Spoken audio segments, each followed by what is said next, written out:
موضوع الدرس فی احوال الاشقیاء یوم القیامہ، سورۃ الزخرف، تفسیر ابن کثیر۔ الحمد للہ رب العالمین، والصلاة والسلام علی اشرف الانبیاء وسید المرسلین، سیدنا محمد وعلی آلہ واصحابہ اجمعین۔ اللهم صل على سيدنا محمد وعلى آل سيدنا محمد كما صليت على إبراهيم وعلى آل إبراهيم في العالمين إنك حميد مجيد۔ أعوذ بالله من الشيطان الرجيم، بسم الله الرحمن الرحيم۔ إن المجرمين في عذاب جهنم خالدون،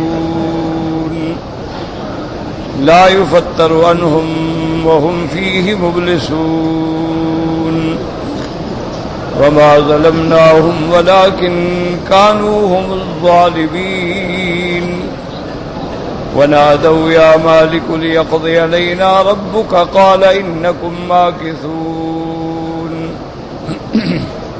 لقد جئناكم بالحق ولكن أكثركم للحق كارهون، أم أبرموا أمرا فإنا مبرمون، أم يحسبون أنا لا نسمع سرهم ونجواهم، بلى ورسلنا لديهم يكتبون۔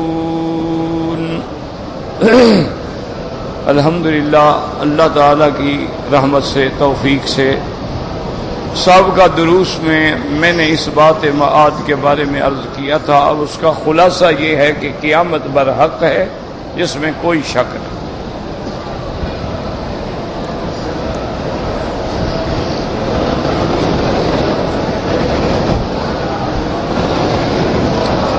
اللہ تبارک و تعالی ہی اس کے وقت کو جانتے ہیں۔ ایک بات یاد رکھیں، قیامت برحق ہے، لیکن کب ہوگی اللہ کے سوا کوئی نہیں جانتا۔ البتہ علامات قیامت ہیں، اشرات قیامت ہیں، اشرات الساعہ ہیں کہ قیامت کے آنے سے قبل کیا کیا نشانیاں ہوں گی۔ تو وہ بہت بڑی نشانیاں ہیں۔ بعض کو کہا جاتا ہے اشرات الصغریٰ اور بعض کو کہتے ہیں اشرات الکبریٰ، یعنی چھوٹی علامتیں اور بڑی علامتیں۔ تو اب یہ بھی یاد رکھ لیں کہ جتنی چھوٹی علامتیں ہیں وہ سب گزر گئی، اب جو باقی ہیں وہ بڑی علامتیں ہیں۔ بڑی علامتوں میں یہ علامت ہے کہ خروج الدابۃ من الصفا، یہ صفا پہاڑی سے ایک جانور نکلے گا اور بات کرے گا جیسے انسان بات کرتا ہے۔ تو یہ بھی علامتیں قیامت میں ایک نشانی ہے۔ اسی طرح خروج یاجوج و ماجوج، ذوالقرنین نے جن کو بند کر دیا تھا وہ بھی نکلیں گے، یہ بھی علامات ہیں قیامت میں۔ اسی طرح خروج الدجال، دجال بھی ظاہر ہوگا جو دعویٰ خدائی کا کرے گا اور پورے عالم میں پھرے گا، اور اس کے بعد بھی شیطان کی طرح قوات استدراجیہ ہوں گی، لیکن ایمان والے اس کے فتنے سے اللہ کی رحمت سے بچ جائیں گے۔ اور دجال پوری دنیا کے ہر شہر میں جائے گا، الا مکہ اور مدینہ میں نہیں آ سکے گا۔ الا انقابها الملائکہ، حضور پاک نے فرمایا کہ اللہ پاک حرمین الشریفین کے سرحدوں پہ پہرا لگا دیں گے فرشتوں کا۔ اگر دجال آنے کی کوشش کرے گا تو وہ مار مار کے اس کو بھگا دیں گے، لہذا یہاں ان دو شہروں میں داخل نہیں ہوگا، نہ مکہ میں داخل ہوگا نہ مدینہ منورہ میں داخل ہوگا۔ معنی یہ ہے کہ یہ دو شہر جو ہیں فتنہ دجال سے بھی محفوظ رہیں گے۔ تو یہ بھی علامات قیامت۔ اسی طرح مہدی کا ظاہر ہونا یہ بھی علامات میں سے ہے، اور مہدی جو ہیں ان کا نام بھی حضور پاک کے نام پہ ہوگا، محمد ابن عبداللہ ہوگا، اور ان کی والدہ کا نام بھی حضور کی والدہ کے نام پہ ہوگا، اور قریش سے ہوگا، اور مکہ میں بین الرکن الیمانی والحجر الاسود وہ ظاہر ہوگا، اور پھر دنیا میں عدل و انصاف کے لیے سعی کرے گا، اور اسی مہدی کا آخری دور ہوگا کہ پھر عیسیٰ ابن مریم آسمانوں سے اتریں گے۔ عیسیٰ ابن مریم علیہ الصلوۃ والسلام جب تشریف لائیں گے، آپ آگے دجال کو بھی قتل کریں گے اور آج آگے صلیب کی قوت کو بھی توڑ ڈالیں گے، اور اس کے بعد جزیہ بھی ختم فرما دیں گے، اور پوری دنیا جو ہے وہ عدل سے، انصاف سے، خیرات سے، برکات سے، ثمرات سے بھر جائے گی۔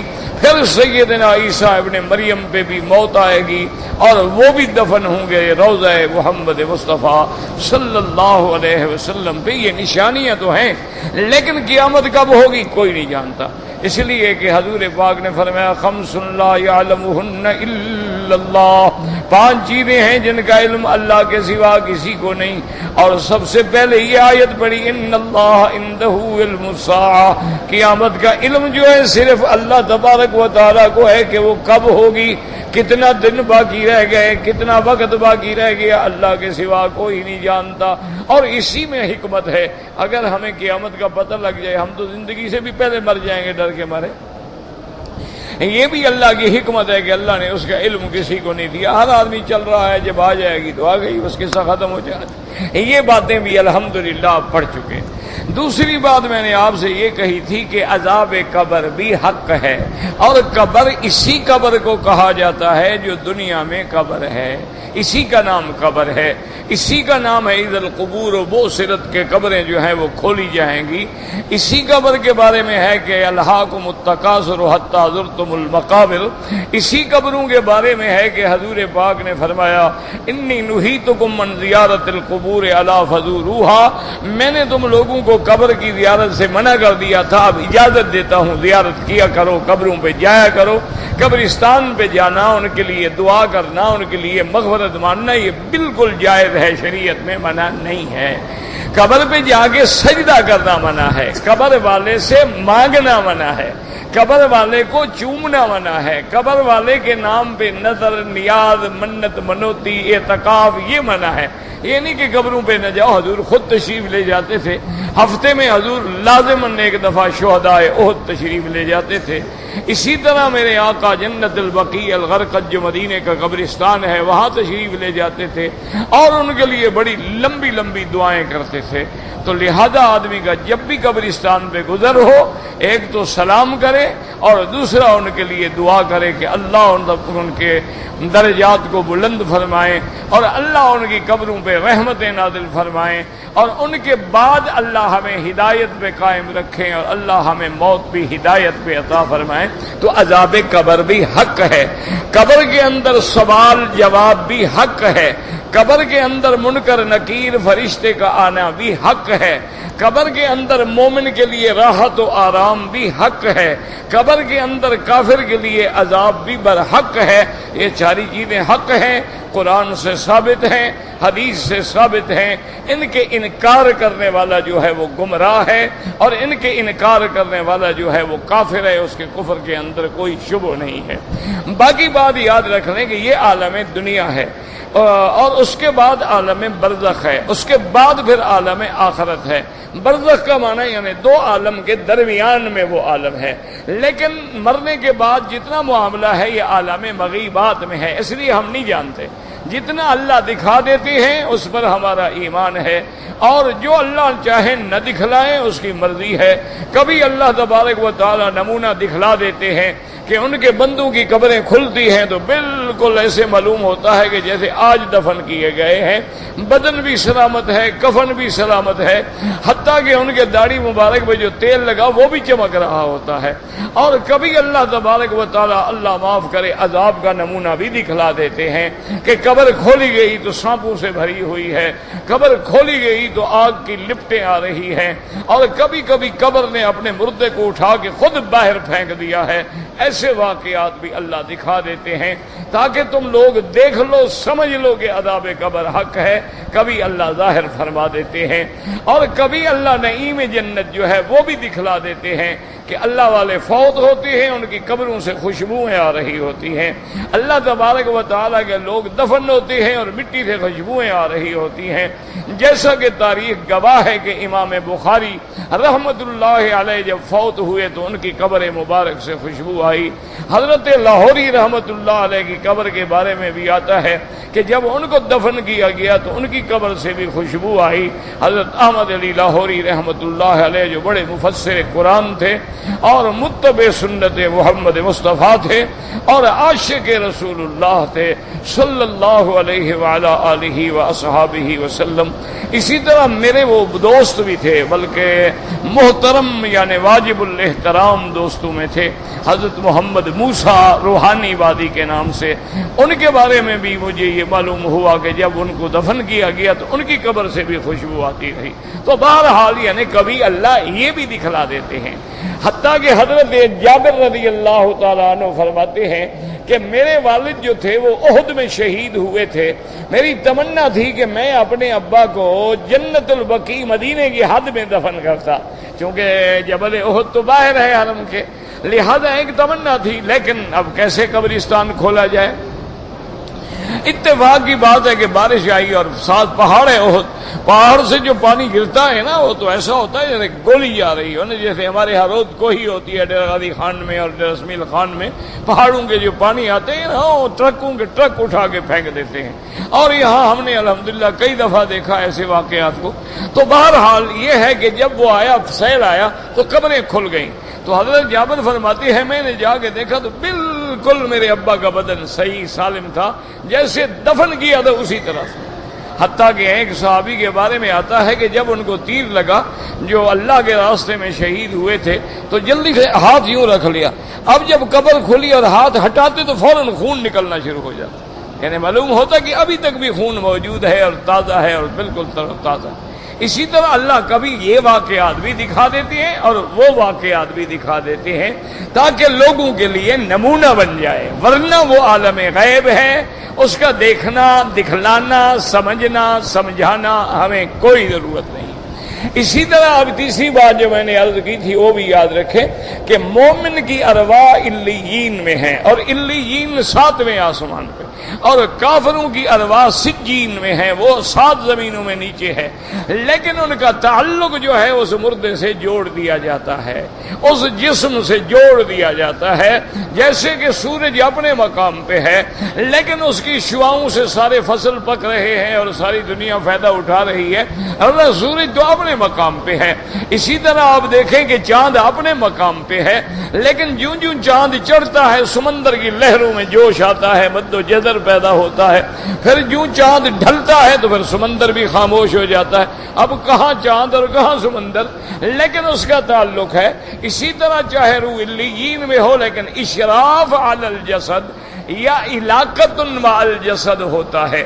اب یہ بات بھی یاد رکھیں، عام مومن کا علاقہ اتنا ہوتا ہے کہ بس سوال جواب کر سکے اور اس کے بعد اس کو راحت قبر اور عذاب قبر کا پتہ چل سکے، لیکن انبیاء کی چونکہ شان بہت زیادہ ہے تو ان کا تعلق بھی بہت زیادہ ہوتا ہے، ان کے ارواح مبارک کا تعلق بھی زیادہ ہوتا ہے، اور اللہ کے جتنے نبی گزرے ہیں سب اپنی قبروں میں زندہ ہیں، اللہ کے جتنے انبیاء گزرے ہیں الانبیاء احیاء فی قبورہم، اپنے قبور کے اندر وہ زندہ ہیں، اور انبیاء کے شان شہداء سے بڑھ کر ہے، جب شہید زندہ ہے تو انبیاء تو بطریق اعلیٰ و اولا زندہ ہیں۔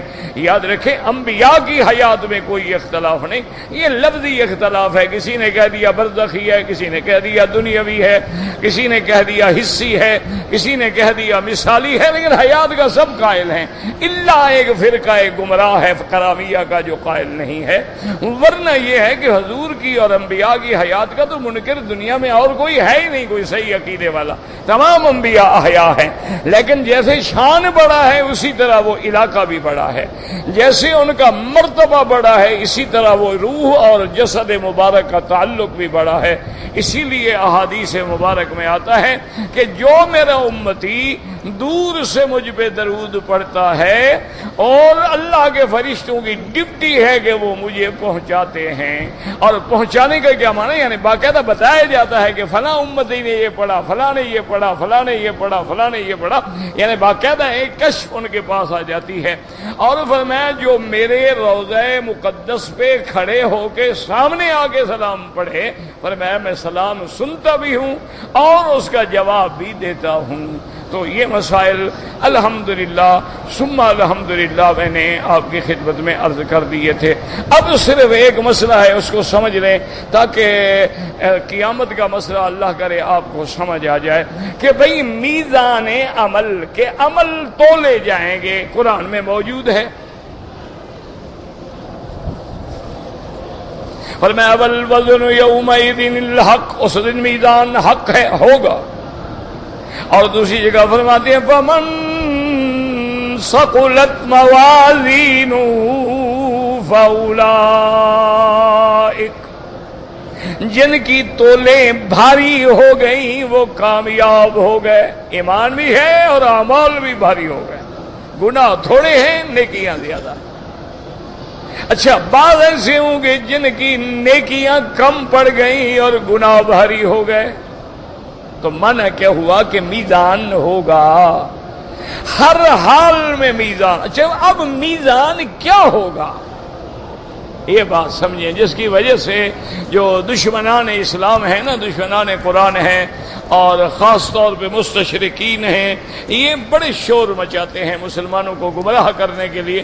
اور جی کیا وزن ہوگا؟ بندے نے عمل دنیا میں کیا تھا، مثلا دنیا میں اس نے کسی کو گالی دی، وقت گزر گیا، وقت چلا گیا، کسی نے چوری کی، کسی نے شراب پیا، کسی نے وہ دنیا میں کیا، وہ بات ہی ختم ہو گئی. وہ وقت بھی گیا، وہ وقت گیا، زمانہ گیا، وہ دنیا بھی گئی. تو اب کون سا عمل ہے جو تولا جائے گا؟ اس لیے وہ یہ شبہات کرتے ہیں کہ دیکھو جی عمل کیا ہم نے دنیا میں، عمل دنیا ختم، عمل بھی ختم، تو اب کیا تولیں گے؟ اس لیے وہ شبہ کرتے ہیں اور عام آدمی بیچارہ گھبرا جاتا ہے. وہ کہتے ہیں یار بات تو ٹھیک ہے، کس چیز کا وزن ہوگا بھلا؟ یاد رکھو اس کا ایک جواب تو وہ ہے جو میں نے پہلے عرض کیا تھا کہ ہر بات کو مخلوق اور خالق کے درمیان میں فرق کرو. خالق خالق ہے، مخلوق مخلوق ہے. اب دیکھو نا بھئی آج سے 50 سال پہلے کوئی جانتا تھا کہ ہوا کا وزن ہوگا؟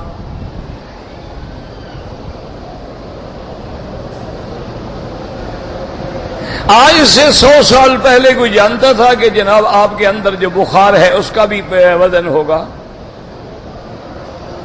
بس حکیم دیکھتے تھے، ہاں جی حرارت معلوم ہوتی ہے، بس معلوم ہوتی ہے. یہ تو نہیں تھا نا کہ باقاعدہ جناب اگلے تھرمامیٹر لگا کے بتا دیں گے کہ آپ کا درجہ حرارت اس وقت اتنا ہے اور آپ کو 102 پہ بخار ہے. اب اس کا میزان ہوتا ہے. اچھا اب جناب اللہ معاف کرے انسان ہے، اس کے اندر پراسٹیٹ ہے، مثانے کے اندر ہے، اچھا اندر ہے اور خود چھپی ہوئی ہے، نظر نہیں. الٹرا ساؤنڈ سے وہ دیکھنے کے بعد یہ بھی بتا دیتے ہیں اس کا وزن کتنا ہے، طول کتنا ہے، عرض کتنا ہے. اب جناب مثلا مجھے جیسے گھٹنوں میں تکلیف ہے، اس کو آرتھرائٹس کہتے ہیں. MRI ایک مشین ہوتی ہے، اس کے اندر بندے کو لٹا دیتی ہیں. اس کی شکل ایسی ہوتی ہے جیسے قبر میں کسی کو داخل کرتا ہو، زندہ آدمی کو قبر میں داخل کرتا ہو، اندر پڑا ہے بیچارہ وہ.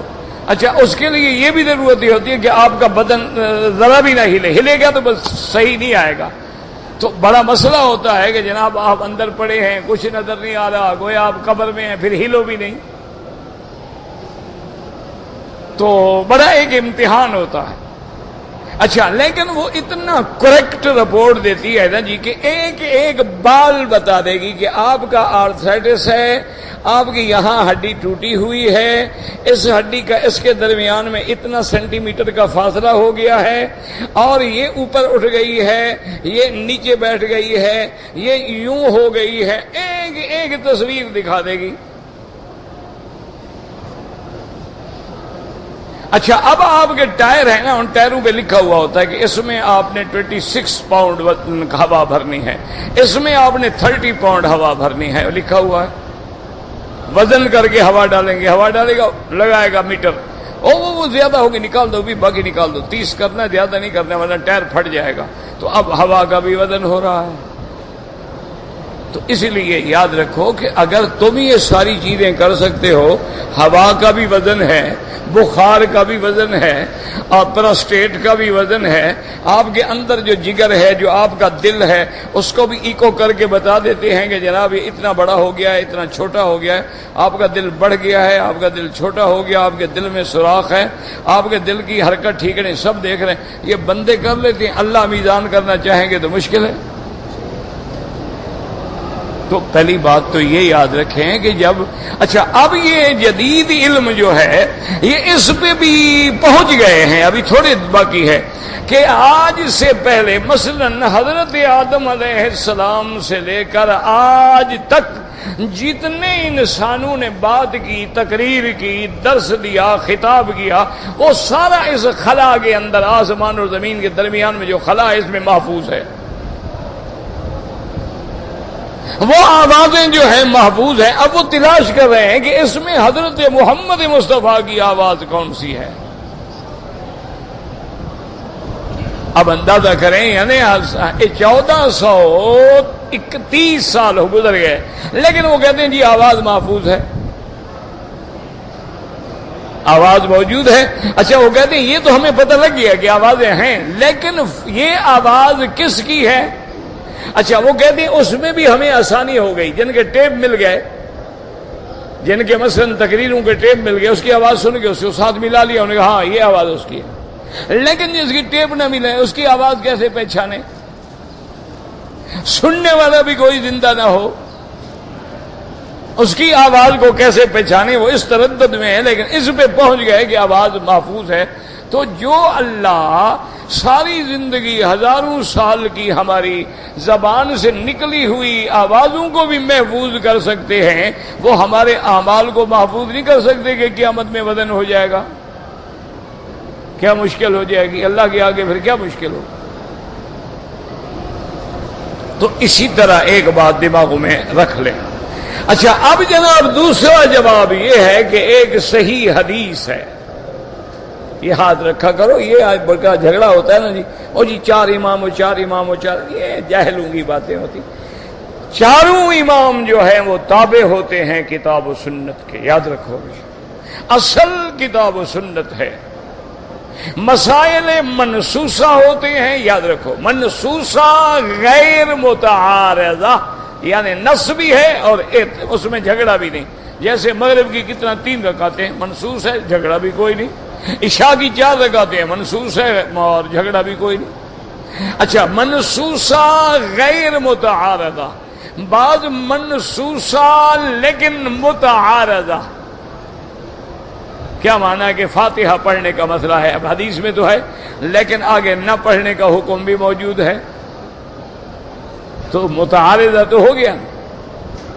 منسوسہ غیر متعارضہ، منسوسہ متعارضہ۔ اچھا غیر منسوسہ مسئلہ ہے ہی نہیں قرآن و سنت میں، اب اس میں کہاں جائیں گے ہم؟ اجماع میں۔ اچھا اجماع میں بھی ہمیں کوئی فیصلہ نہیں ملا، پھر ہم جائیں گے قیاس میں، اور قیاس کس پہ کرے گا مجتہد؟ انہی مسائل پہ جو قرآن و سنت میں ہیں، یاد رکھو ان کا کام یہ ہوتا ہے القیاس مظہر لا مثبت۔ قیاس کا معنی یہ ہے کہ اندر چھپے ہوئے مسئلے کو نکال کے ظاہر کر دے، یہ معنی نہیں ہوتا کہ خود مسئلہ گھڑ دے اور نیا بنا دے، وہ مسئلہ بناتے نہیں ہیں، وہ جو قرآن و سنت کی روشنی میں مسائل ہیں، یہ تو جھگڑے ہوتے ہیں نا، اور جی اماموں سے پہلے کس کی تقلید ہوتی تھی؟ اللہ کے بندے تو حضور کے زمانے سے مسئلہ چلا آ رہا ہے، بلا وجہ ایک دوسرے سے ضد نہ کیا کرو۔ حضور کے زمانے میں جب حضرت معاذ یمن گئے تو یمن میں کس کی تقلید ہوتی تھی؟ حضرت معاذ کی۔ یمن والے کس سے مسئلہ پوچھتے تھے؟ حالانکہ حضور موجود ہے، لیکن حضور تو مدینے پاک میں ہے نا، یمن والا ہر آدمی کیسے آئے پوچھنے کے لیے؟ تو لہذا جو حضرت معاذ فرماتے تھے اسی پہ عمل ہوتا تھا۔ اسی طرح یاد رکھو کہ حضور کے 149 صحابہ ہیں جو مقام فتویٰ پہ ہیں، یعنی حضور کی بعد جو ہے 149 ان میں مکثرین بھی ہیں مکلین بھی ہیں، پھر ہر جگہ ان کا فتویٰ چلتا تھا۔ وہ صحابی فتویٰ دیتے تھے، جیسے خلفائے راشدین ہیں، حضرت زید بن ثابت ہیں، حضرت عبداللہ بن مسعود ہیں۔ اسی طرح پھر جیسے جیسے صحابہ تقسیم ہوتے گئے، کوفے میں عبداللہ بن مسعود چلے گئے، ان کے مسئلے پہ عمل ہوتا رہا۔ مکے میں حضرت عباس آ گئے، ان کے مسئلے پہ عمل ہوتا رہا۔ اسی طرح ان کے بعد پھر تابعین کا دور آیا، تو کہیں عطا ابن رباح آئے، کہیں میمون ابن مہران آئے، اور کہیں ابراہیم نخعی آئے، کہیں حسن بصری آئے، تو ان کی تقلید ہوتی تھی، مسئلہ ایک آدمی سے پوچھا جاتا تھا۔ یہ ایک واضح سی بات ہے، یاد رکھو، اس لیے جھگڑا کرنے کی کوئی ضرورت نہیں ہوتی۔ اللہ تبارک و تعالیٰ، اور ایک اصول ہے نا یار، یاد رکھے، مثلا اب نماز پڑھو گے، ایک امام ہوگا ایک مقتدی ہوگا، تو اب یہ تو نہیں ہو سکتا نا بندہ نہ امام ہو نہ مقتدی ہو، پھر تیسرا کون ہوگا؟ شرارت کرنے والا ہوگا۔ اسی طرح جو عالم ہے وہ مجتہد ہوگا، مجتہد نہیں تو مقلد ہوگا، تیسری قسم تو ہو ہی نہیں سکتی نا۔ اسی طرح ایک حاکم ہوگا ایک محکوم ہوگا، ایک رائی ہوگا ایک رعایا ہوگا، ایک بادشاہ ہوگا ایک اس کی رعیت ہوگی، اب تیسرا تو باغی ہو سکتا ہے اور تو کوئی نہیں ہو سکتا۔ اس لیے ہمیشہ اصول ہے کہ حضور کے زمانے سے مسئلہ یا براہ راست اللہ کے نبی سے پوچھ لیتے، ورنہ جہاں جہاں صحابہ گئے صحابہ سے پوچھ لیتے، بس ختم۔ ان کے بعد تابعین سے پوچھ لیتے، پھر تابعین کے دور کے بعد فقہ کو مدون کر دیا گیا۔ ان ائمہ کا کمال یہ ہے کہ فتویٰ وہی ہے جو صحابہ نے دیا، فتویٰ وہی ہے جو سرکار دو عالم نے صحابہ کو دیا، لیکن انہوں نے اس کو مرتب کر کے ہمارے لیے آسان کر دیا۔ اللہ تبارک و تعالیٰ ان کی قبروں پہ کروڑوں رحمتیں فرمائے۔ اس کی ایک چھوٹی مثال سمجھ لیں، اب آپ حدیث پڑھتے ہیں، آپ کہتے ہیں جی بخاری شریف میں ہے، یہ حدیث مسلم شریف میں ہے، تو کبھی صحابہ نے بھی کہا کہ یہ حدیث بخاری شریف میں ہے، یہ مسلم شریف میں ہے؟ تو انہوں نے کہا تھا، تو پھر یہ تو آپ کہاں سے نکال کے لے آئے؟ تو معنی یہ ہوگا کہ حدیث تو حضور کی ہے لیکن کتاب بخاری میں لکھی ہوئی ہے۔ حدیث کس کی ہے؟ حدیث تو حضور کی ہے، لیکن کتاب نسائی میں ہے، کتاب ترمذی میں ہے، کتاب مسلم۔ یہ معنی نہیں کہ مسلم نے کہہ دیا مسلم میں ہے کا معنی ہے کہ حدیث نہیں ہے، مسلم کی بات ہے، حدیث رسول اللہ کی ہے۔ لیکن اسی طرح جب ہم کہتے ہیں امام ابو حنیفہ نے فرمایا ہے، معنی یہ ہوتا ہے کہ قرآن و سنت کا جو مسئلہ ہے ہمیں فقہ حنفی میں ملا ہے۔ یہ معنی نہیں ہوتا کہ انہوں نے کوئی اور اپنی طرف سے مسئلہ بنایا ہے۔ اللہ تبارک و تعالی رحمتیں فرما دے۔ تو یاد رکھو کہ میزان عمل ہوگا۔ اب ایک حدیث مبارک ہے کہ ایک بندے کو اللہ کھڑا کریں گے، حکم دیں گے بھی لے آؤ، اس کی نیکیاں بھی لے آؤ، اس کے گناہ بھی لے آؤ۔ اب جناب وہ گناہوں کی طرف دیکھے گا تو رجسٹروں کا ڈھیر لگا ہوا ہے، سجلات، وہ بڑے بڑے رجسٹر بھرے ہوئے ہیں۔ ادھر دیکھے گا نیکی والے پلڑے میں اتنی چھوٹا سا ایک کاغذ ہے، حدیث بطاقہ کے نام سے حدیث مشہور ہے، اس حدیث کا نام بھی بطاقہ ہو گیا۔ بطاقہ مانا چھوٹا سا کاغذ، جیسے آپ کہتے ہیں بطاقہ دکھاؤ بھائی، کہاں ہے کارڈ تمہارا؟ تو بطاقہ مانا چھوٹا سا کارڈ۔ اب اللہ نے فرمایا فرشتوں کو وزن کرو، اس نے کہا اللہ میاں آپ تو جانتے ہیں وزن کی کیا ضرورت ہے بلا، وزن تو وہاں ہوتا ہے جہاں 19-20 کا شک ہو۔ میرے نیکی والے پلڑے میں اتنا سا کاغذ ہے اور میرے گناہوں میں یہ سارے لائن لگی ہوئی ہے رجسٹروں کی، وزن تو معلوم ہے کہ میرے گناہ زیادہ ہیں۔ اللہ فرمائیں کہ میرے بندے میرا وعدہ ہے کہ لا ظلم اليوم، آج کسی پہ زیادتی نہیں ہوگی، عدل ہوگا۔ اللہ میاں عدل تو ہے، کیا تو لیں گے آپ؟ نہیں، وزن ہوگا۔ تو اب وہ بطاقہ ڈالیں گے اور وزن ہوگا۔ تو حدیث میں آتا ہے کہ جب فرشتے وزن کریں گے تو بطاقہ ہوگا دائیں پلڑے میں اور سجلات ہوں گے بائیں۔ وہ بطاقہ بھاری ہو جائے گا، سجلات سارے اٹھ جائیں گے، طاشت سجلات ہلکے پڑ گئے، وہ بھاری ہو گیا۔ اللہ نے فرمایا میرے بندے دیکھ تیری نیکیاں بھاری ہو گئی، تو کامیاب ہو گیا، جاؤ جنت میں مزے کرو۔ گناہ تو تیرے اڑ گئے، وہ ہلکے ہو گئے۔ اللہ میاں مجھے دکھا تو دو نا کون سی میری نیکی تھی جو کام آ گئی۔ اللہ نے فرمایا فرشتے دکھا دو. اللہ نے فرمایا ایک دن تم نے جو صدق اخلاص سے کلمہ پڑھا تھا نا، لا الہ الا اللہ محمد الرسول اللہ، وہی کلمہ بھاری ہو گیا. آپ بھی پڑھ لیں، شاید ہمارا بھی بھاری ہو جائے. لا الہ الا اللہ محمد الرسول اللہ. اسی لیے تمام دنیا کے اولیاء کہتے ہیں جو ملا ہمیں اسی کلمے سے ملا. اسی لیے وہ ضربیں لگواتے ہیں، چوٹیں لگواتے ہیں، بار بار ذکر کرواتے ہیں. کوئی ذکر جہر کرواتا ہے، کوئی ذکر سری کرواتا ہے، کوئی مشق کرواتے، کہ ان کو پتہ ہے اس کلمے کے بغیر نجات نہیں، اسی پہ نجات. تو اب سمجھ آ گیا کہ اعمال وزن ہوں گے. کیا مانا؟ یعنی وہ سجلات وزن ہوں گے. سمجھ آ گئی؟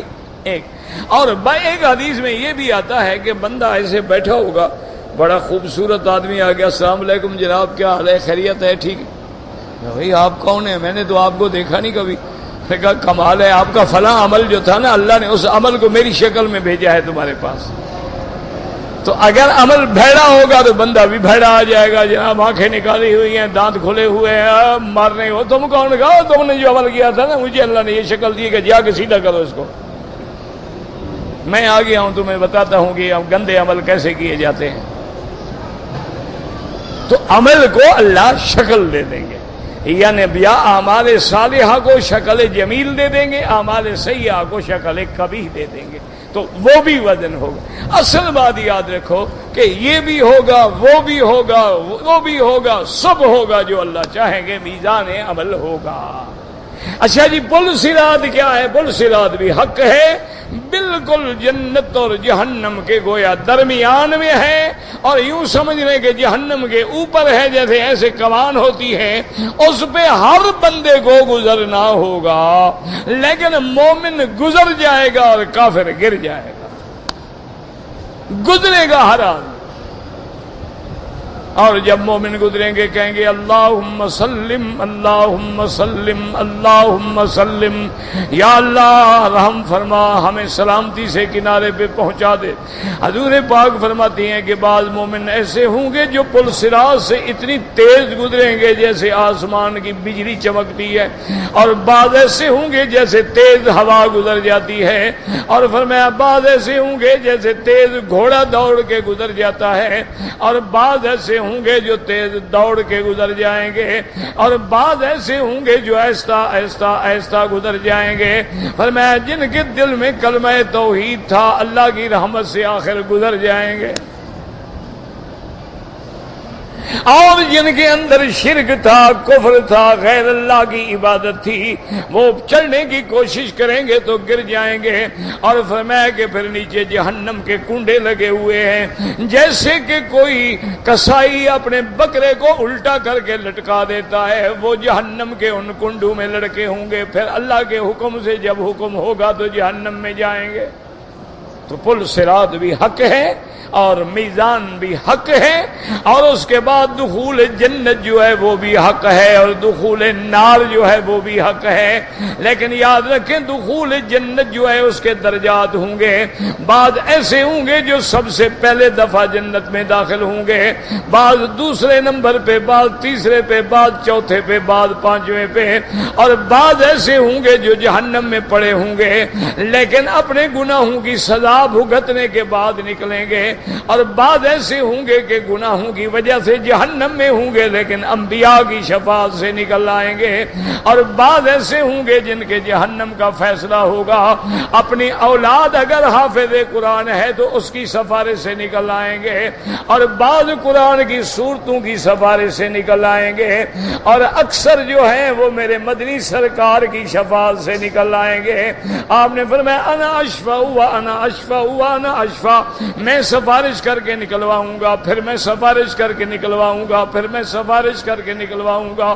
حتیٰ یقال لی هل رضیت یا محمد، حتیٰ کہ مجھے کہا جائے گا کہ میرے مدنی اب آپ راضی ہو گئے کہ نہیں راضی ہو گئے. میں کہوں گا رضیت ربی رضیت ربی رضیت ربی، میرا اللہ میں راضی ہو گیا، میں راضی ہو گیا، تیرا کروڑ کروڑ کرم ہے. لیکن ابھی جنت میں میری امت کے کچھ کچھ لوگ پڑے ہیں جہنم میں پڑے ہیں جن کے دل میں مسکال ذرۃ من ایمان، جن کے دل میں ذرہ کے برابر ایمان ہے، وہ ابھی جہنم میں پڑے ہیں۔ اللہ فرمائیں کہ میرا مدنی ان کا بھی غم نہ کرو، آپ جنت میں جائیں، ان کو میں اپنی رحمت سے نکال دیتا ہوں۔ تو بہرحال جنت بھی حق ہے، جہنم بھی حق ہے، اور شفاعت انبیاء بھی حق ہے۔ یاد رکھو، شفاعت انبیاء بھی حق ہے، شفاعت حفظت القرآن بھی حق ہے، شفاعت علماء بھی حق ہے، شفاعت قرآن بھی حق ہے۔ اور چھوٹے معصوم بچے جن کے فوت ہو گئے اور انہوں نے ان پہ صبر کیا، واویلا نہیں کیا، جزا فضا نہیں کیا، ماتم نہیں کیا، سر میں مٹیاں نہیں ڈالی، اور گھروں کے اندر شار چیخ پکار نہیں کیا ہے، وہ چھوٹے بچے بھی قیامت میں اپنے والدین کی شفاعت کریں گے۔ اسی لیے بعد جنازے کی دعاؤں میں آتا ہے اللہم اجعلہ لنا سلفا ولنا اجر، اللہم اجعلہ لنا ولوالدیہ شافعا ومشفعا وذخرا الى یوم القیامت، اللہم بدل دارہم من دار خیرا من دارہم وبدل اہلہم خیرا من اہلہم وبدل زوجهم خيرا من زوجهم، اللهم لا تذلنا بعدهم ولا تفتنا بعدهم ولا تحرمنا اجرهم، اللهم اكرم نزلهم وسع مدخلهم، اللهم بارك لهم، اللهم ثبتهم، اللهم اغفر لجميع المسلمين والمسلمات والمؤمنين والمؤمنات الاحياء منهم والاموات۔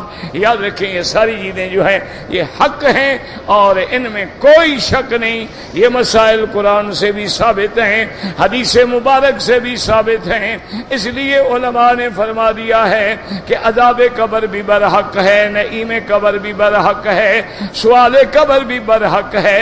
باقی روح اگر علیین میں ہے تو تب بھی علاقہ جو ہے قائم کر دیا جاتا ہے، اور بعض علماء فرماتے ہیں روح علیین میں جاتا ہے لیکن فتعاد روحہ الی جسدہ، وہاں اس کی انٹری ہو جاتی ہے، وہاں رجسٹریشن میں درج ہونے کے بعد اللہ حکم دیتے ہیں کہ اس کو اس کے جسد کے اندر واپس پہنچا دو۔ یعنی وہاں گیا، علیین والی بات بھی سچی ہو گئی۔ بعض کہتے نہیں وہ تو علیین میں رہے گا لیکن تعلق جو ہے اس سے قائم، بعض کہتے ہیں نہیں علیین میں درج ہونے کے بعد اپنے روح کے اندر اپنے جسد کے اندر واپس آ گیا۔ اور جیسے میں نے عرض کیا تھا کہ دنیا میں سزا جزا جو ہے وہ جسد پہ ہوتی ہے لیکن روح نظر نہیں آتا، اسی طرح قیامت کے مرنے کے بعد جتنی فیصلے ہیں وہ روح پہ مرتب ہوں گے لیکن روح جسد ہمیں نظر نہیں آئے گا۔ لیکن اللہ جانتے ہیں کہ جسد کہاں ہے، ایک ایک ذرہ اللہ کے علم کے اندر ہے، جو جہاں ہے اس کو وہی اللہ تبارک و تعالی راحت بھی دے سکتے ہیں اور عذاب بھی دے سکتے ہیں۔ اسی طرح میرے مدنی سرکار دو عالم محبوب دو عالم صلی اللہ علیہ وسلم نے فرمایا کہ جب قبر والوں کو عذاب ہوتا ہے یسمعوا کل شیء الا الثقلین، حضور نے فرمایا دنیا کی ہر جاندار چیز سنتی ہے مگر اللہ نے انسان اور جن کو محفوظ کر دیا ہے، وہ نہیں سن سکتے ہیں۔ فرمایا جب عذاب قبر ہوتا ہے ہر چیز سن رہی ہے لیکن انسان اور جن نہیں سنتے۔ صحابہ نے پوچھا کیا وجہ؟ فرمایا اگر تم سن لو تو اپنے مردوں کو کبھی دفن بھی نہ کرو، تم تو پھر پھینک کے آ جاؤ گے نا وہاں۔ اسی لیے آپ نے دیکھا ہوگا آج بھی دیہاتوں میں رواج ہوتا ہے، گھوڑی ہو کوئی جانور ہو اس کو پیٹ میں درد ہو نا، کہتے ہیں قبرستان لے جاؤ یاد رہا۔ تو مانا کیا ہوتا ہے کہ قبرستان میں جب عذاب ہو رہا ہوتا ہے وہ سنتا ہے، اس کو اپنا درد بھول جاتا ہے، واپس وہ ٹھیک ہو کے آ جاتا ہے۔ تو ہر جانور سنتا ہے، انسان نہیں سنتا اور جن بھی نہیں سنتا۔ اللہ کا بھی چاہتے ہیں تو کشف کر دیتے ہیں، کھول دیتے ہیں، انبیاء پہ بھی کھول دیتے ہیں، اولیاء اللہ پہ بھی کھول دیتے ہیں۔ اللہ دکھا دیتے ہیں کہ دیکھ لو یہ کیسے راحت میں ہے اور دیکھ لو یہ کیسے عذاب میں ہے۔ تو اللہ چاہتے ہیں کر دیتے ہیں اور نہ چاہیں تو نہیں کرتے۔ اب جناب آپ دیکھیں کہ اب اللہ نے الحمدللہ یعنی ایک خلاصہ آپ کے سامنے آ گیا۔ اب اللہ فرماتے ہیں ان المجرمین فی عذاب جہنم خالدون، لما ذکر تعالی حال السعداء ثنا بذکر الاشقیاء. اب مفسر فرماتا ہے کہ پہلے اللہ نے جنت والوں کا ذکر کیا ہے تو اب جہنم والوں کا ذکر کرتے ہیں. کیوں؟ الاشیاء تتباین بالازداد. ہر چیز جو ہے وہ ضد سے واضح ہوتی ہے. رات ہے تو دن کی قیمت ہے, دن ہے تو رات کی قیمت ہے. اسی طرح صدق ہے, کذب ہے, حق ہے, باطل ہے, ظلمت ہے, نور ہے. اسی طرح شقاوت ہے, سعادت ہے, جنت ہے, جہنم ہے. پہلے آپ نے جنت والوں کا حال پڑھا ہے تو اب جہنم والوں کے بارے میں فرماتے ہیں اللہ تبارک و تعالی ان المجرمین فی عذاب جہنم خالدون. کافر جو ہیں عذاب جہنم میں ہمیشہ ہوں گے. لا یفتر عنہم, ان سے ایک گھنٹے کے لیے بھی عذاب نہیں گھٹایا جائے گا. وہم فیہ مبلسون, اور وہ جہنم میں پڑے ہوں گے. مبلسون کا معنی آئسون من کل خیر, ہر خیر کی امید سے مایوس ہو جائیں گے کہ اب کبھی ہمیں راحت نہیں ملے گی, آرام نہیں ملے گا. اب اللہ فرماتے ہیں وما ظلمناہم ولکن کانوا ہم الظالمین.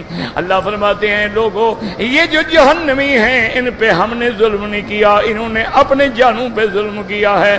ہم نے پیغمبر بھیجے, کتابیں بھیجی, لیکن انہوں نے پھر بھی شرک کیا, پھر بھی کفر کیا, پھر بھی میری نافرمانی کی, تو اپنے جانوں پہ ظلم کیا جس کی آج سزا بھگت رہے ہیں. ای بِأَعْمَالِهِمُ السَّيِّئَةِ بَعْدَ قِيَامِ الْحُجَّةِ عَلَيْهِمْ, انہوں نے باوجود اس کے کہ قیام حجت ہو گئی, کتابیں آئیں, پیغمبر آئے, لیکن انہوں نے برے کام نہ چھوڑے. وَإِرْسَالِ الرُّسُلِ إِلَيْهِمْ, میں نے پیغمبر بھیجے نہ مانی. فَكَذَّبُوا وَعَصَوْا فَجُوزُوا بِذَلِكَ جَزَاءً وِفَاقًا, میرے پیغمبر جب گئے تو انہوں نے تکذیب کی, انہوں نے انکار کیا, نافرمانی کی.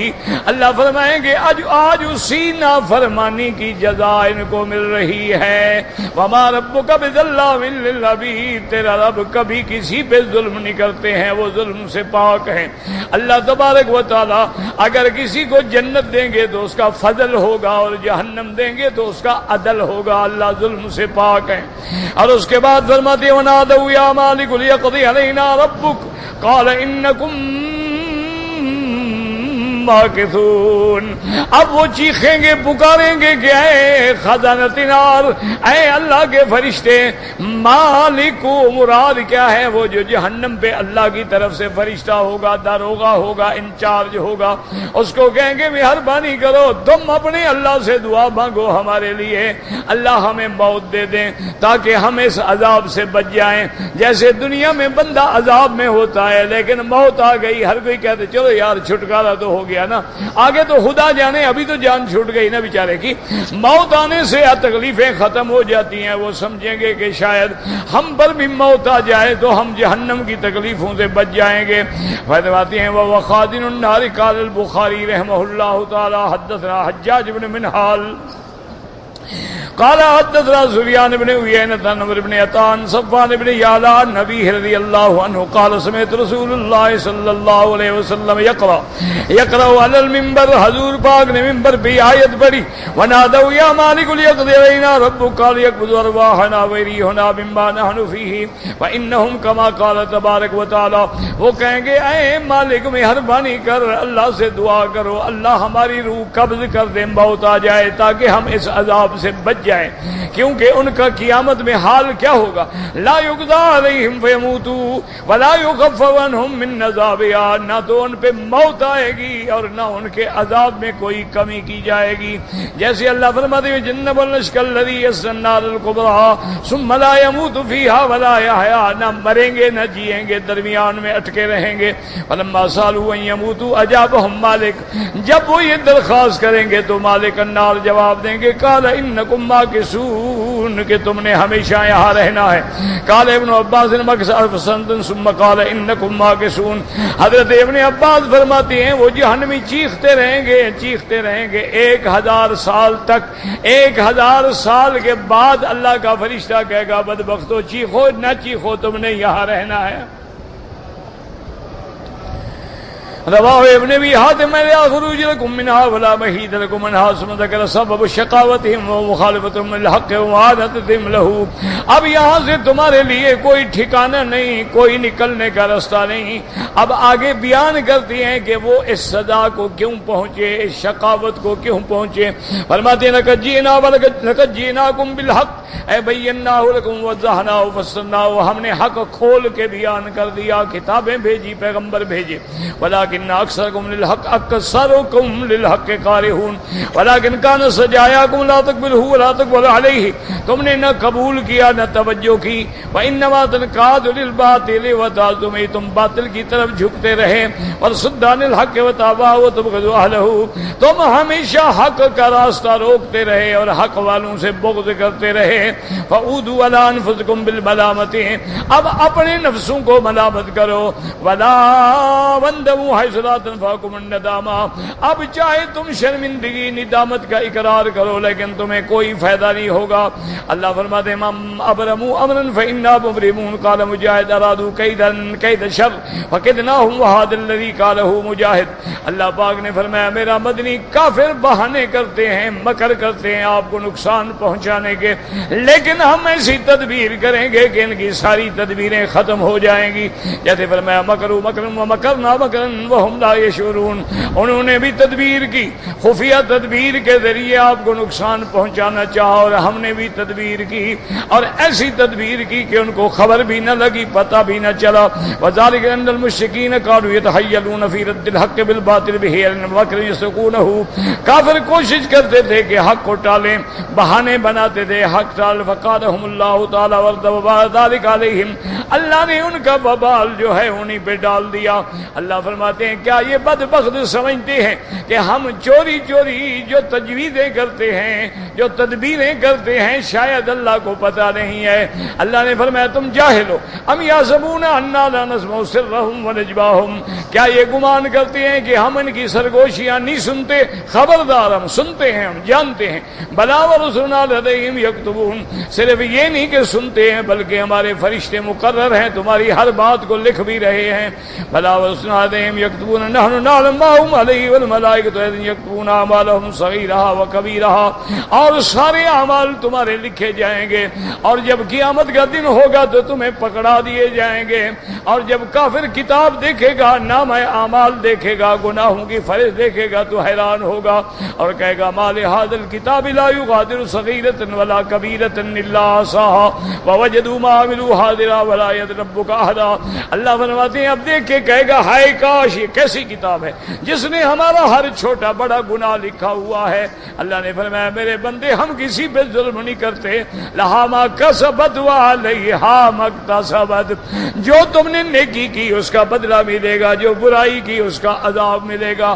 اللہم اجرنا من النار، اللہم اجرنا من النار، اللہم اجرنا من النار یا مجیر اجرنا من النار.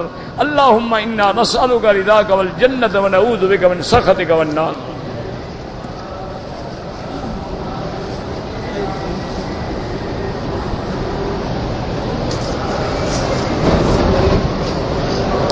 شعبان کی 15 کی رات کے بارے میں کسی حدیث مبارک میں کوئی حکم نہیں ہے کہ یہ عبادت کی جائے یا یہ عبادت کی جائے یا اس رات میں رزق لکھے جاتے ہیں، بڑھائے جاتے ہیں. غلط بات ہے. لیلۃ مبارکہ سے مراد لیلۃ القدر کی رات ہے، 15 شعبان کی رات نہیں. بعض بزرگوں کے واقعات آتے ہیں لیکن قرآن حدیث میں ہمیں ایک صحیح حدیث بھی نہیں ملی.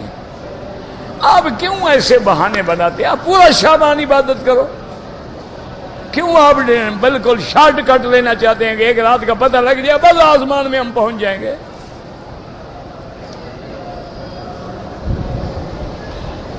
لیلۃ القدر کی رات ہے جو 1000 مہینے سے بھی بہتر ہے، لیکن نہیں پتہ ہے. اللہ عالم. مانا ہے آپ محنت کرو، سارا رمضان لگے رہو، تہجد پڑھو، تراویح پڑھو، اشراق پڑھو، ضحیٰ پڑھو، طواف کرو، عمرے کرو، پورا شعبان کا مہینہ لگے رہو. ویسے 13، 14، 15 3 روزے رکھنا سنت ہے، وہ روزے رکھو. ہر خمیس جمعرات کا سوموار کا روزہ رکھو. تم کیوں ڈھونڈ رہے ہو بس ایک منٹ پتہ لگ جائے بس اسی دن ہم ٹکر مار کے نکلے جائیں گے؟ اللہ بھی جانتے ہیں تمہارے ہیلے بانے.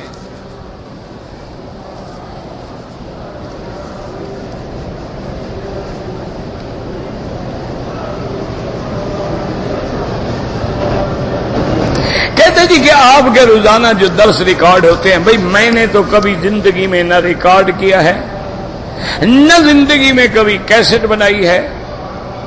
مختلف دوست ہیں جو ریکارڈ کرتے ہیں، بناتے ہیں، کبھی مہربان ہوں تو مجھے بھی دے جاتے ہیں کہ اپنے دوستوں کو دے دیا کریں۔ میرے پاس تو ہوتا نہیں، لیکن آپ کو روزانہ کا درس مل جائے گا انشاءاللہ۔ باقاعدہ دکانوں پہ بھی ملتا ہے اور دوستوں سے بھی ملتا ہے۔ کہتے جی کہ ہاتھ اٹھا کے دعا مانگنا بالکل جائز ہے، اور نہ مانگنا بھی ثابت ہے، مانگنا بھی ثابت ہے۔ اس لیے یعنی 1400 سال گزر گئے، امت سے ابھی فیصلہ نہیں ہوا کہ ہاتھ اٹھا کے دعا مانگی جائے یا نہ مانگی جائے۔ کوئی حد ہے؟ اللہ کے بندے، صحیح حدیثوں میں آتا ہے، حضور فرماتے ہیں کہ جب بندہ ہاتھ اٹھاتا ہے میری رحمت کو حیا آتی ہے کہ ان یردہما صفرا، کہ میں اس کے ہاتھوں کو خالی بھیج دوں۔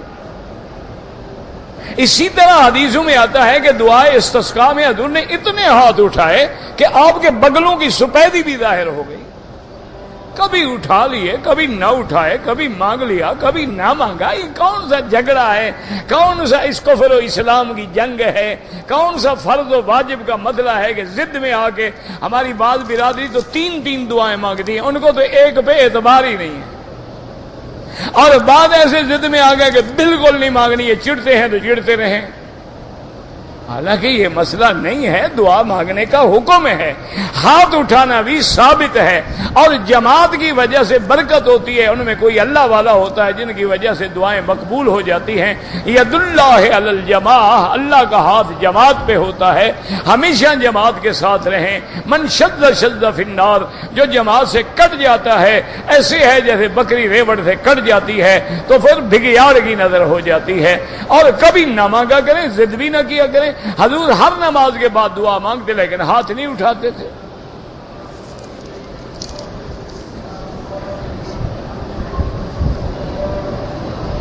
کہتے کہ جو لوگ بعد میں آتے ہیں لیکن پھلانگ کے ہمارے سروں سے آگے گزرتے ہیں، اللہ ان کو ہدایت دے، اور کیا کر سکتے ہیں؟ شریعت میں ناجائز ہے، جو پہلے آیا اس کا حق ہے۔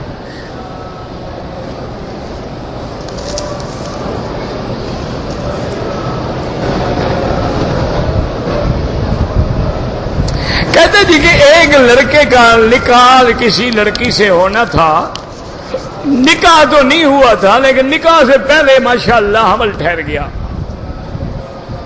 اس لڑکے نے بعد میں پھر جو ہے نکاح کر لیا، تو بچہ تو حالت دینا میں ہوا ہے نا، نکاح میں تو نہیں ہوا نا۔ نکاح کے بعد ہوگا تو حلالی ہوگا نا، چاہے اس کا ہو۔ جب حمل ٹھہرا ہے اس وقت تو نکاح نہیں تھا نا۔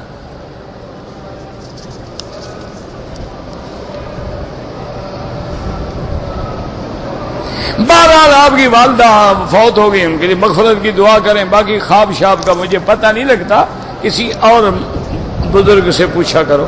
مدینہ منورہ میں 40 نمازیں پڑھنا فضیلت ہے۔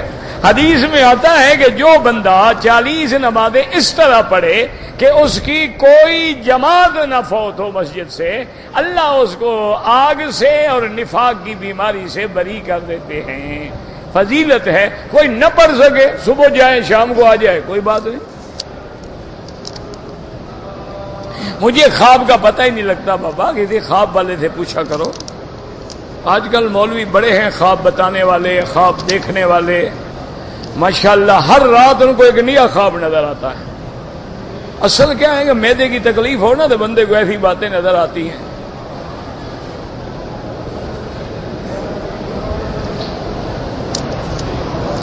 ایک سلام ہے کہ 2 سلام ہے، دونوں جائز ہیں جناب، ایک پھیرو 2 پھیرو، کوئی فرق نہیں پڑتا۔ کیا ہے، کون سے اس نے مسئلے ہیں جو تم نے پکڑے ہوئے ہیں؟ نماز میں وہ 2 سلام پھیر دیتے ہیں، جنازے میں 1 پھیر دیتے ہیں، تاکہ دونوں حدیثوں پہ عمل ہو جائے۔ امام ابو حنیفہ فرماتے ہیں جتنے اللہ کا نام کے لفظ زیادہ ہوں گے اتنا ثواب زیادہ ہوگا، لہذا 2 دفعہ کہیں گے السلام علیکم ورحمۃ اللہ، تو لفظ بڑھ گئے کہ کم ہو گئے؟ بڑھ گئے تو زیادہ ثواب ملے گا۔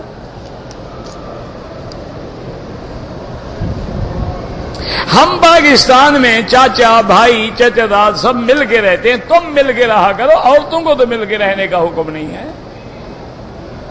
یہ کہاں لکھا ہوا ہے کہ تم مل کے رہو تو یہ فرسٹ کزن ہے اور یہ سیکنڈ کزن ہے اور یہ تھرڈ کزن ہے؟ یہی کزن تو جہنم میں لے جانے والے ہوتے ہیں. عورتیں باقاعدہ پردہ کریں، ان کے لیے غیر محرم ہے. سنا ہے کہ زمین بیل کے سینگ پہ کھڑی ہے، میں نے نہ بیل دیکھا ہے نہ سینگ دیکھا ہے، تمہیں نظر آئے تو مجھے بھی بتانا.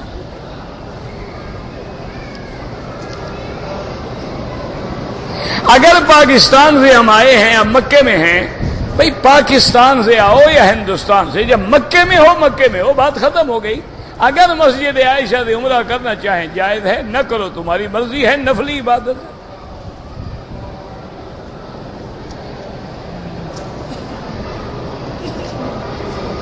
کہتے جی کہ موبائل سے تصویریں بناتے ہیں، بالکل ناجائز ہے. اب یہ بلا عام ہو گئی ہے، کس کس کو منع کرو؟ ہر مرد، ہر عورت، ہر بچے کے جیب میں ہے. اگر گورنمنٹ ڈنڈا مارے پھر آپ کہیں گے دیکھو جی مہمانوں کے ساتھ یہی سلوک ہے. ہم تو محبت میں کعبے کی تصویر بنا رہے ہیں. یہ جتنے شرک ہوئے ہیں نا، یہ بھی محبت میں ہوئے ہیں.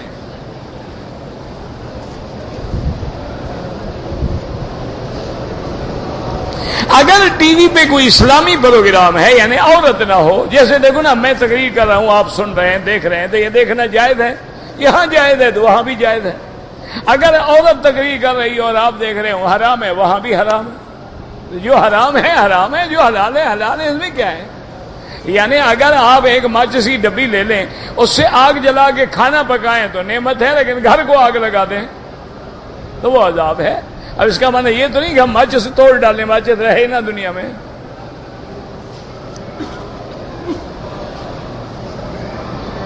چار امام ہیں، ان میں کوئی فرق نہیں ہے. وہ مسائل ایسے ہوتے ہیں، ایک امام کو حدیث پہنچی ہے، دوسرے کو نہیں پہنچی، ایسا مسئلہ. یا ایک فہم میں فرق ہوتا ہے. جیسے امام شافعی فرماتے ہیں قرآن میں ہے محلقین رؤوسکم و مقصرین، سر منڈاؤ یا بال کٹواؤ. وہ کہتے ہیں 3 بال کاٹ لو، کٹوانے والوں میں تو شامل ہو گیا نا. تو ان کی دلیل بھی قرآن ہے، محلقین رؤوسکم ومقصرین. اب امام شافعی فرماتے ہیں کہ 3 شعرات، 3 بال، حلقن قصرن نطفن، کوئی کاٹ ڈالے، موڑ ڈالے، ایسے کھینچ کے تاڑ ڈالے، تیلی لگا کے 3 بالوں کو جلا ڈالے، وہ کہتے ہیں عمرے سے نکل گیا، قصر تو ہو گیا نا. امام ابو حنیفہ فرماتے ہیں کہ نہیں، وہ کہتے ہیں بالکل سارے سر پہ اس طرح پھرواؤ اور سارے سر کے بال کٹاؤ، 1/4 حصہ بال کٹیں. کیوں؟ ان کی دلیل کیا ہے؟ وہ فرماتے ہیں کہ حضور پاک نے عمرہ کیا، دیکھ لو حضور نے سارے سر پہ اس طرح پھروایا ہے، ٹک لگائے ہیں. حضور نے 1 دفعہ بال کٹوائے ہیں، سارے سر سے کٹوائے ہیں یا 2-3 بال کاٹے ہیں؟ جو حضور نے کیا ہے وہی بات صحیح ہے. تو اب دیکھیں دونوں امام ہیں، دلیل دونوں کی قرآن و حدیث ہے، لیکن سوچ ہے اپنی. ایک تیسرے آپ ہیں جن کی سوچ ہے وہ دونوں غلط تھے، تم صحیح ہو، تم اس لیے پیدا ہوئے ہو نا. حضور نے فرمایا نا کہ علامات قیامت میں ہے لعن آخر هذه الامه اولها، ایسے لوگ پیدا ہوں گے جو پہلوں پہ لعنت کریں گے. وہ تو پیدا ہونے تھے، کوئی صحابہ پہ برس رہا ہے، کوئی ائمہ پہ برس رہا ہے. رکن یمانی یمن کی جانب ہے، لیکن وہاں بھی آپ موقع ملے سنت ہے بسم اللہ اللہ اکبر وللہ الحمد اللہم انی اسألک العفو والعافیہ. اللہ کے فرشتے ہیں، وہ دعا کرتے ہیں کہ یا اللہ ان کی دعاؤں کو منظور فرما.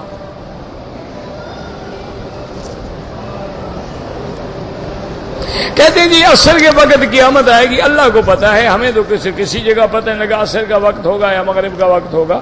یہ آتا ہے اچانک آئے گی، اللہ عالم.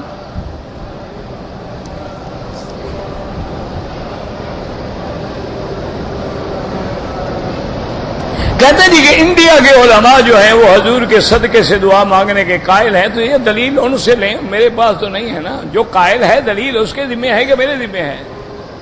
بھئی دعویٰ جو کرتا ہے تو ثبوت مدعی کے ذمہ ہے، میں نے تو دعویٰ نہیں کیا نا. جو مدعی ہیں وہ ثابت کریں کہ بھی حدیث میں ہے. ایک حدیث میں ہے اللہم انی اسألک بجاہ نبیک، وہ ضعیف ہے، اور ضعیف حدیث عقیدے میں حجت نہیں ہوتی.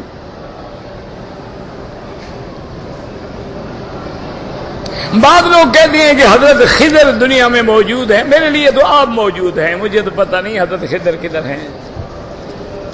نہ حضرت خضر موجود ہیں تو تم سے ڈرے ہوئے ہیں. کیا خیال ہے آپ کا؟ حضرت خضر موجود ہیں تم سے ڈرتے ہیں؟ اگر حضرت خضر موجود ہیں تو حضور کی خدمت میں کیوں حاضر نہیں ہوئے؟ کیونکہ جب آدمی موجود ہو, زندہ ہو, جا بھی سکتا ہو تو اس میں تو لازم ہے کہ جا کے حضور پاک سے ملے. لہذا یاد رکھو حضرت خضر بھی فوت ہو گئے. ایسے لوگوں نے گھڑا ہوتا ہے. انگوٹھی میں عقیق کی عظمت, کوئی پتھر بھی پہنو سب جائز ہیں. عقیدہ نہ رکھو کہ نفع نقصان دیتے ہیں, بس خوبصورتی کے لیے ہاتھ میں ڈالا ہوا ہے, ڈالا ہوا ہے.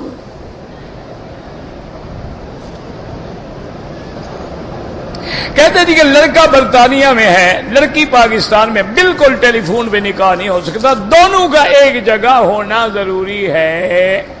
یا وہ لڑکا وہاں سے پاکستان میں کسی کو اپنا وکیل شرعی بنا دے کہ میں فلان ابن فلان کو اپنا وکیل شرعی بنا کے حق دیتا ہوں کہ وہ فلاں لڑکی سے جا کر میرا نکاح اور ایجاب قبول اور سارے شرائط طے کر دیں. وہ ان کو اختیار دے دیں, وہ وکیل وہاں بیٹھ کے نکاح کر دے اس کا.